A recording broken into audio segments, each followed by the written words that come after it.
Hoy, kahit saan tayo dadalhin ng Chantal, yun ang totoo. Mas malaki sahod mo. Kaya malaki yung sahod ko. Yung pinamimigay mo kanina sa silong sa amin. Ay, pwede ate. Tapos bibigyan ka pa namin ng resito. Hindi nga kayo magsuot ng uniform ng guard. Isend ko kay mama. Tapos sinisend mo pa kay mamo? Sinisend ko pa. Yeah, for the record, for the trust.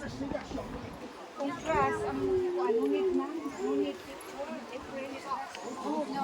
baka hindi, baka yung pinicturan mo rin, baka for the record.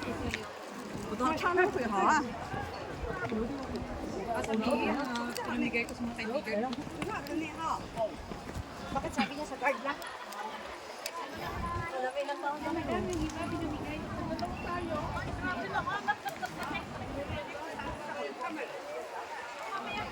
Kapoy, mag-break, oy. Uy, sakit lagi akong drink. Sa picture tayo at Erlen, tinabunan niya ng lalaki. Yung sakit niya. Saan na tayo?